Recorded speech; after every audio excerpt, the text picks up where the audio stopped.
Excel PU college ಗುರುವಾಯಿನಕೆರೆ, ಕರ್ನಾಟಕದ number 1 PU college. Admissions open now. Challenging star Darshan ಅಭಿಮಾನಿಗಳಿಗೆ ಇದು ಮತ್ತೊಂದು ಬಿಗ್ ಶಾಕ್. ಚಿತ್ರದುರ್ಗದ ರೇಣುಕಾಸ್ವಾಮಿ ಹತ್ಯೆ ಪ್ರಕರಣದಲ್ಲಿ ಜೈಲು ಪಾಲಾಗಿರುವಂತಹ ನಟ ದರ್ಶನ್ ಸುಪ್ರೀಂ ಕೋರ್ಟ್ ಮೆಟ್ಟಿಲೇರಿದ್ರು. ಅಲ್ಲಿ ಸಿಕ್ಕಿದ್ದು ಕೂಡ ನಿರಾಸೆಯೇ. ಮಧ್ಯಂತರ ಜಾಮೀನು ಸಿಕ್ಕರೆ ಸಾಕು ಅಂತ ಕಾಯ್ತಾ ಇದ್ದ ದರ್ಶನ್ ಆಸೆಗೆ ದೇಶದ ಸರ್ವೋಚ್ಚ ನ್ಯಾಯಾಲಯ ಬ್ರೇಕ್ ಹಾಕಿದೆ.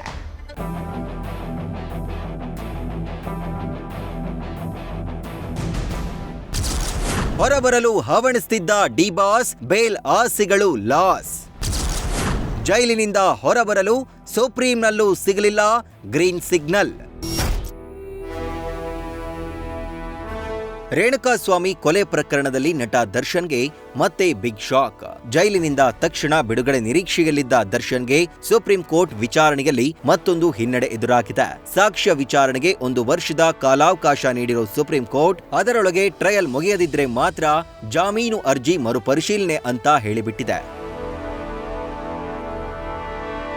ಕಳೆದ 8 ತಿಂಗಳಿಂದ ಜೈಲುವಾಸ ಅನುಭವಿಸ್ತಾ ಇರೋ ನಟ ದರ್ಶನ್ ಸೆಷನ್ಸ್ ಕೋರ್ಟ್ನಲ್ಲಿ ವಿಚಾರಣೆ ವಿಳಂಬವಾಗ್ತಿದೆ ಅಂತ ಆರೋಪಿಸಿ ಸುಪ್ರೀಂ ಕೋರ್ಟ್ ದ್ವಿಸದಸ್ಯ ಪೀಠದ ಮೊರೆ ಹೋಗಿದ್ರು. ಒಟ್ಟು 273 ಸಾಕ್ಷ್ಯಗಳ ಪೈಕಿ ಇನ್ನೂ 10 ಜನರ ವಿಚಾರಣೆಯೂ ಮುಗಿದಿಲ್ಲ.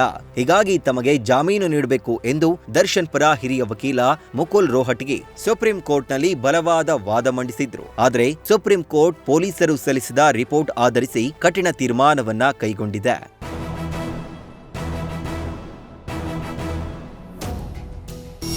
ದರ್ಶನ್ಗೆ ಜೈಲಿನಲ್ಲಿ ಕನಿಷ್ಠ ಮೂಲ ಸವಲತ್ತು ನೀಡಿಲ್ಲ. ನಿಮಗೆ ಜೈಲಿನಲ್ಲಿ ಎಲ್ಲ ಕನಿಷ್ಠ ಸವಲತ್ತು ನೀಡಲಾಗಿದೆ.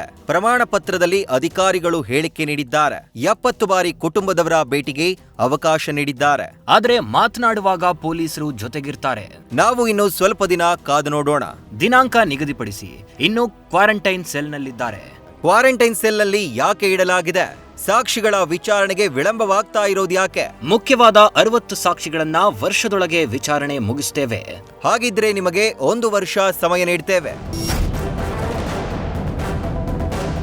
1 ವರ್ಷದಲ್ಲಿ ಬಹುತೇಕ ವಿಚಾರಣೆ ಮುಗಿಯದಿದ್ರೆ ಮಾತ್ರ ದರ್ಶನ್ ಅವರ ಜಾಮೀನು ಅರ್ಜಿಯನ್ನ ಮರುಪರಿಶೀಲಿಸಲಾಗುವುದು ಎಂದು ನ್ಯಾಯಮೂರ್ತಿ ಸ್ಪಷ್ಟಪಡಿಸಿದ್ದಾರೆ. ಸುಪ್ರೀಂ ಕೋರ್ಟ್ನ ಇಂದಿನ ಆದೇಶದ ಪ್ರಕಾರ ಇನ್ನು 1 ವರ್ಷದವರೆಗೆ ದರ್ಶನ್ ಪರ ವಕೀಲರು ಜಾಮೀನಿಗಾಗಿ ಮತ್ತೆ ಅರ್ಜಿ ಸಲ್ಲಿಸುವುದು ಕಷ್ಟ ಸಾಧ್ಯ. ಅಂದ್ರೆ ಕನಿಷ್ಠ 1 ವರ್ಷ ದರ್ಶನ್ ಕಂಬಿ ಎಣಿಸುವುದು ಈಗ ಬಹುತೇಕ ಖಚಿತವಾಗಿದೆ. ಕಾನೂನಿನ ಚಕ್ರ ಉರುಳುತ್ತಾ ಇರುವ ವೇಗ ನೋಡಿದ್ರೆ ರೇಣುಕಾಸ್ವಾಮಿ ಕೊಲೆ ಕೇಸ್ನ ತನಿಖೆ ಮತ್ತು ಸಾಕ್ಷ್ಯ ವಿಚಾರಣೆ ಮುಗಿಯುವವರೆಗೂ ದರ್ಶನ್ಗೆ ಜೈಲೇ ಗತಿಯಾಗುವ ಮುನ್ಸೂಚನೆ ಸಿಗ್ತಿದೆ.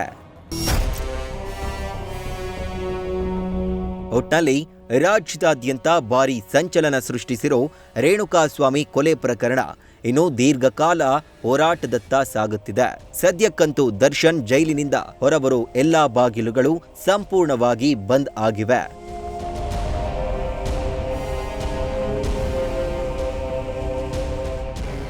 Sandesh, news first, crime bureau.